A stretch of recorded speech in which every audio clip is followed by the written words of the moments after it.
Hello and welcome everyone on this official platform of Legacy IAS Academy. So today in this session I'm going to discuss one of the most important issue that is related to POSH Act. Now, do you think that can political parties be held accountable for sexual harassment under the workplace laws? Despite the broad protection of the POSH Act, India's political parties operate in a gray area, leaving women party workers vulnerable. Okay, so that is why recently a PIL was filed before the Supreme Court, which is challenging this loophole actually and raising critical questions about the workplace safety, gender equality, as well as accountability in Indian politics. So stay tuned as we break down this important debate, and also we are going to explore the potential game-changing debate and implications for India's political system. So let's start with this. So there is one article, could the POSH Act apply to political parties? So recently Supreme Court ने क्या कहा? Recently Supreme Court is reviewing a PIL which is going to decide if political parties should follow the Sexual Harassment of Workplace Act 2013 or not. तो अब ये क्यों आया, इसके पीछे रीजन क्या है, what is the current legal status? तो करंट लीगल स्टेटस ये कहता है that political parties currently do not follow the posh act. Why? Because उसके बहुत सारे रीजन है, अभी हम डिस्कस करेंगे. तो अभी क्या हुआ recently, first in Kerala high court. तो अब केरला हाई कोर्ट की रूलिंग क्या थी? Political parties are not seen as work places. Why? Because there is lack of clear employer and employee relationship within their members. And इसका मतलब क्या है कि parties are not required to form internal complaint committee. क्या इनको form नहीं करना है, जो कि मैंडेटरी है पॉश एक्ट के अंडर? तो अब इस पर क्या बात उठी, तो आइए समझते हैं. तो सबसे पहले हमें समझने की जरूरत है कि वर्क प्लेस का मतलब क्या होता है. What do you understand by workplace? तो ये जो पॉश एक्ट है ये ब्रॉडली पूरी तरीके से वर्क प्लेस को डिफाइन करता है, जिसमें पब्लिक और प्राइवेट ऑर्गेनाइजेशंस दोनों ही आती हैं. अब political parties are complex. Why? Because party workers do not have fixed offices और roles. Many workers they work temporarily और a volunteer basis unlike traditional jobs. ये एक सबसे बड़ा इशू है किसमें? पॉलिटिकल पार्टीज में. अब दूसरी चीज है पॉसिबिलिटी ऑफ इंक्लूजन. अब जो सपोर्टर्स हैं इस पीआईएल के, जिन्होंने पीआईएल फाइल की है सुप्रीम कोर्ट ने, उन्होंने कहा कि ये जो पॉश एक्ट है, this act protects people at any location which is related to work. Clear? अब इस एक्ट की लाइन क्या कहती है कि people should be protected at any location with respect to work. And ये जो टर्म है एम्प्लॉय, ये इंक्लूड करता है टेम्पररी एंड कॉन्ट्रैक्ट वर्कर्स को भी, ऐसा इनका कहना है. So this could cover party members also during events और campaigns, कि इसको पार्टी इवेंट्स को भी, पार्टी मेंबर्स को भी क्या करना चाहिए? कवर करना चाहिए. तो अब सबसे पहले समझिए इंटरनल कंप्लेंट्स कमिटी क्या है और इसका रोल क्या है.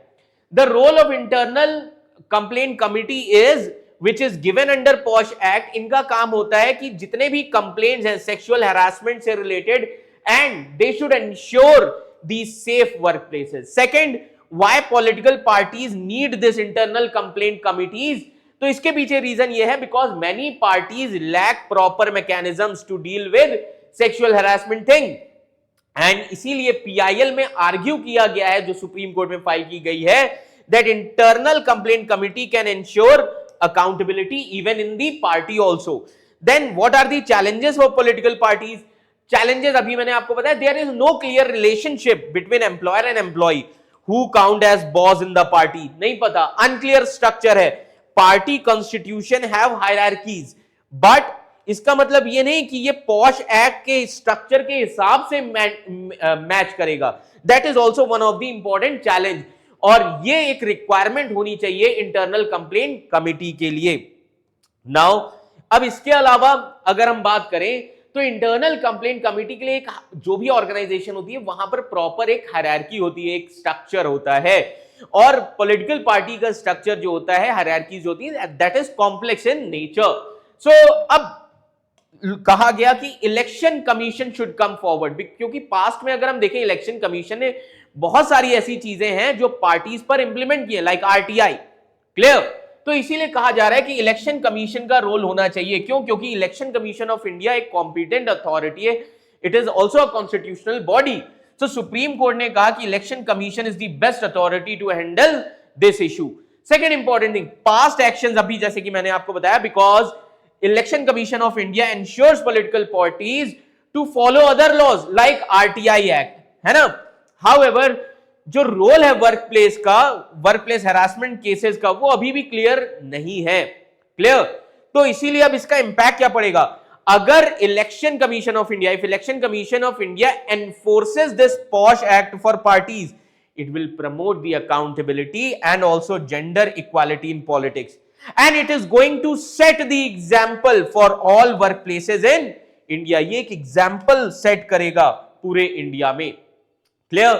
Now, way forward क्या होना चाहिए? Way forward should be like stronger compliance. Stronger compliance कैसे? So, election commission of India को rules बनाने चाहिए। Clear? And they should make rules so that those rules are needed for the parties to set up internal complaint committee, and this will ensure the fair grievance handling. Second important thing, amend the POSH Act. POSH Act क्यों amend करना है? Because if we amend this law, it will clearly state that political parties must follow POSH Act. Getting my point? So it should define who is employer as well as what is the workplace in this context. तो इसलिए काफी ज्यादा जरूरी भी है। Clear? तो अगर अब हम बात कर रहे हैं पॉश एक्ट की, तो ये बहुत लंबी लड़ाई है। The fight for the safer work places is not just limited to the offices और factories, it extend to every corner of society. समझ में आ रहा है? Including political parties. So if the supreme court pushes for the political parties to comply with POSH Act, that is good. It could set a wonderful example as a justice and for equality. Now, the question here is, do you think will this pave the way for a safer political space for women? Or will the current loopholes continue to leave them vulnerable? So let us know your thoughts in the comment section. And don't forget to like, share and subscribe for more updates on key issues related to politics. Thank you so much.